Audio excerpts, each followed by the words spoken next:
In this episode, you'll learn from a professional running physio/physical therapist exactly how to do a push-up the right way for runners. I know you know how to do a push-up, but this is for runners.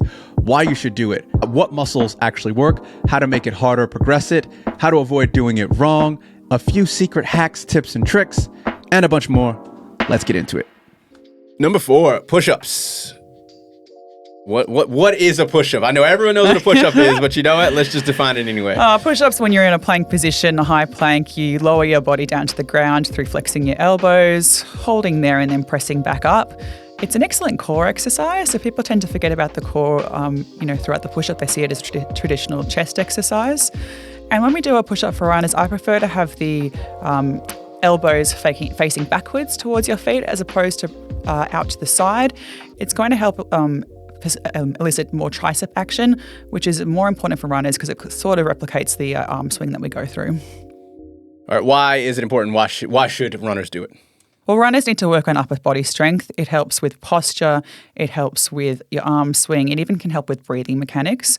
So this is a great one because we are covering, a lot of key muscle groups. So it's a good, again, if you're time poor, push-ups are a great one to add in. And you can make them harder too. It's, again, without any equipment. You can start from your knees. You can go full length. You can even go put your feet on a chair, hands on the ground. Lots of ways you can do a push-up.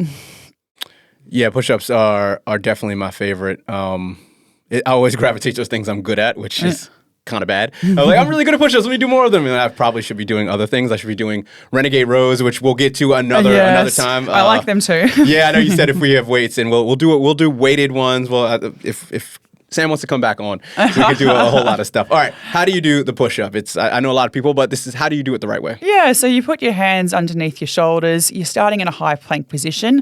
Again, we want our elbows facing backwards. You lower yourself down to the ground. If you want to make it harder, you stay in that position where you're just hovering above the ground just for a little bit longer and then you press up. So another common mistake I see with push-ups, people fly through them so quickly and we don't want to go too fast through these exercises because that's what we do with running. That's where we're stressing our tendons. Tendons best respond to slow resistance work. So you want to make sure the time's nice and controlled as you jump. Yeah, I was going to say, how do people do them wrong? And I think, would you say not engaging the core? And just yes, that's another one. Yeah. So when you start to notice their lumbar spine dip down, that's another incorrect technique. What's the lumbar spine? Oh, the lumbar spine's the lower back. So you start to get that arch through your lower back, and that's your core not holding your body up to do the movement. Got you. Another one I see is if someone's doing it on their knees, they press their chest down to the ground, but they keep their hips high. You need to be in a plank position. Got you. Yeah, that's the big one. Feet shoulder width apart, closer? Hip width apart. Does it matter? If they're wider apart, it's easier for the core. Oh, okay. So you want to make it obviously relatively challenging. I just think have your feet in line with your hips. But if your feet are together, it's harder for the core?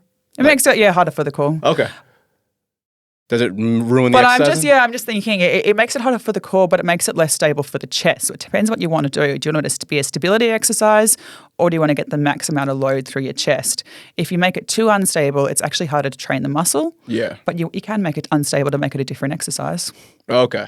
Yeah, I've got so many variations of push-ups. Yeah. Like the triangle, I've got arms really wide. I got arms far out, arms in, and it just changes it. And I'm happy for runners to play around with that. Okay.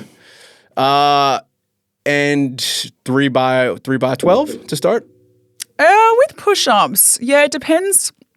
So that's 3 sets by 12 reps. I think 3 by 12, but you need to make sure it's sufficiently challenging. So if you're cruising through your 12 reps, again, start finding ways how you can make this exercise harder, whether or not it's slowing down the tempo or doing a decline push-up, feet on the chair or bench. Something to make it a little bit harder. So, it's not going to be good enough if it's too easy to go through. Yeah. Any of these to failure? I tend to prefer less reps to failure simply because, once again, that's what we do with running. We're constantly, performing repetitive action through our tendons, and we call that the stretch shortening cycle. So it's stretching, shortening, stretching, shortening. If we're just going over and over and over and over and over again, that's more likely to stress out a tendon. So I often see patients come through the clinic, not runners, but they come in with, rotator cuff tendinopathies, and I ask what they've been doing. Oh, I've been trying to do 100 push-ups every day. And I'm just like, no.